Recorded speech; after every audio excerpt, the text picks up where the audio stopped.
젊었을 때는 마음이 이렇게까지 복잡하지 않았습니다.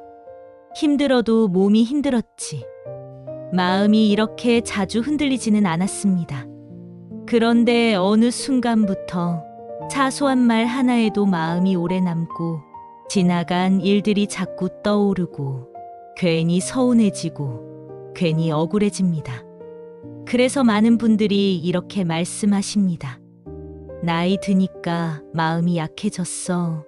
예전 같지가 않아. 하지만 정말 그럴까요? 마음이 약해진 걸까요? 아니면 마음 안에 쌓인 것이 많아진 걸까요? 오래 살았다는 건 그만큼 많은 일을 겪었다는 뜻입니다. 기대했던 일도 있었고, 기대가 어긋난 일도 있었고, 설명되지 않은 억울함도 있었고, 말로 꺼내지 못한 감정도 있었습니다. 그러니 마음이 복잡해지는 건 이상한 일이 아닙니다. 오히려 너무 자연스러운 일입니다. 문제는 이 복잡한 마음을 우리가 어떻게 다루고 있느냐는 데 있습니다.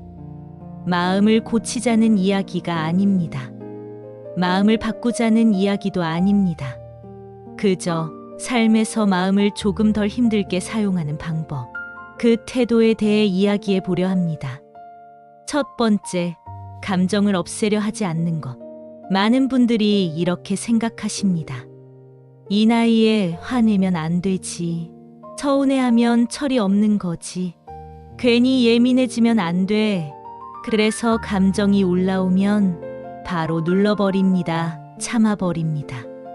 아무 일도 없는 것처럼 넘기려 합니다.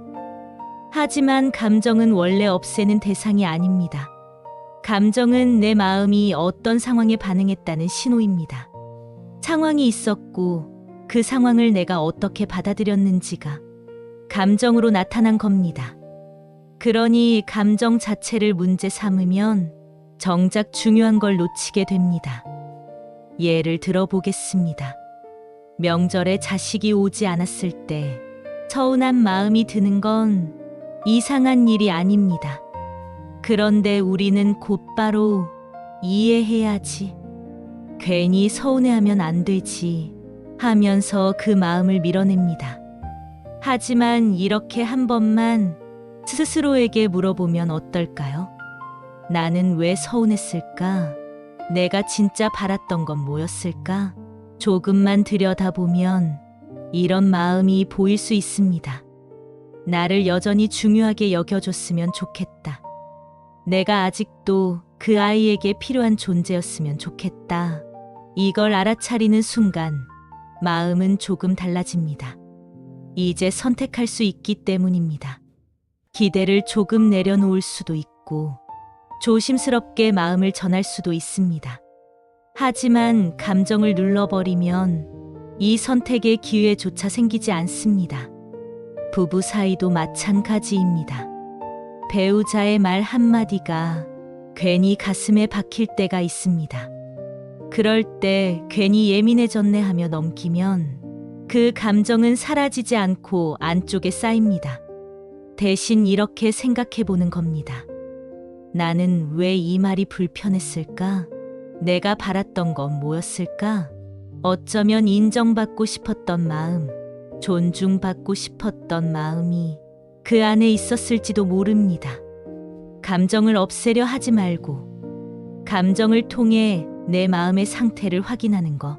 이게 삶에서 마음을 다루는 첫 번째 태도입니다. 두 번째, 너무 빨리 결론 내리지 않는 것. 우리는 상황이 생기면 생각보다 아주 빠르게 결론을 내립니다. 저 사람은 원래 저래. 이건 이미 틀렸어. 결국 이렇게 되는 거야. 이 판단은 거의 자동으로 튀어나옵니다. 그리고 그 판단 위에 감정이 얹히고 그 감정 위에 말과 행동이 따라옵니다. 문제는 그 첫 판단이 늘 정확하지는 않다는 데 있습니다. 예를 들어 자식의 연락이 뜸해졌을 때 많은 분들이 이렇게 생각하십니다. 이제 나한테 관심이 없구나. 나는 필요 없는 사람이 됐구나. 이 생각이 들어오는 순간 마음은 바로 가라앉습니다. 하지만 조금만 속도를 늦춰보면 다른 가능성도 보입니다. 일이 많을 수도 있고, 자기 나름의 고민이 있을 수도 있고, 그저 여유가 없을 수도 있습니다. 결론을 늦춘다는 건 판단하지 말라는 뜻이 아닙니다. 단정하지 말고 여러 가능성을 남겨두라는 뜻입니다. 이렇게 하면 마음이 덜 다칩니다. 상황 하나에 내 마음 전체를 맡기지 않게 되기 때문입니다. 친구 관계에서도 마찬가지입니다.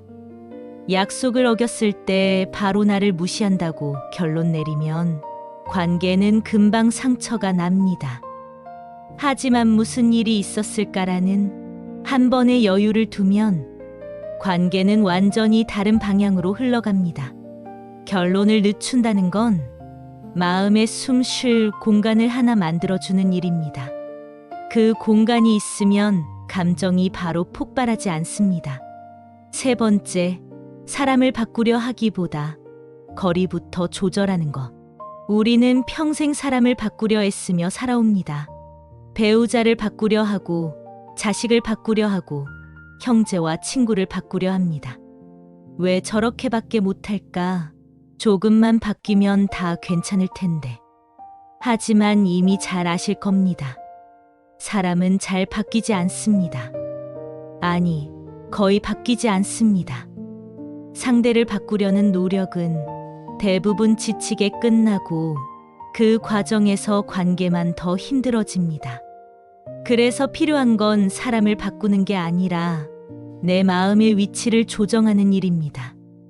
이걸 거리 조절이라고 부를 수 있습니다.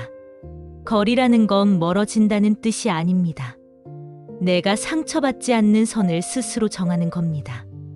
배우자가 무심한 말을 반복한다면 그 사람을 고치려 하기보다 이 사람은 이런 방식으로 말하는 사람이구나 하고 받아들이는 겁니다. 그리고 내가 어디까지 반응할지, 어디서부터는 흘려보낼지를 정합니다. 자식도 마찬가지입니다. 자식이 내 기대와 다르게 살아갈 때 자식을 바꾸려 하면 갈등만 깊어집니다. 대신 나는 어디까지 걱정할지, 어디까지 개입할지를 스스로 정합니다. 친구 관계도 그렇습니다. 만나면 늘 피곤해지는 사람이 있다면 그 사람을 바꾸려 애쓰기보다 만나는 빈도와 깊이를 조절할 수 있습니다. 모든 관계가 같은 무게일 필요는 없습니다. 어떤 관계는 가볍게, 어떤 관계는 깊게. 이렇게 정리하는 것만으로도 마음은 훨씬 편해집니다. 삶에서 마음을 다룬다는 건 특별한 수련을 의미하지 않습니다. 새로운 사람이 되라는 말도 아닙니다. 다만 감정을 밀어내지 않고 결론을 서두르지 않고 관계에서 나를 지킬 위치를 정하는 것. 이 세 가지 태도만으로도 마음은 이전보다 훨씬 덜 흔들립니다. 지금까지 살아오신 시간만큼 마음 안에는 많은 이야기가 있습니다. 그걸 없애려 하지 않아도 됩니다. 고치려 하지 않아도 됩니다. 조금 다르게 다뤄주면 됩니다. 구독과 좋아요로 다음 이야기도 함께 해주세요.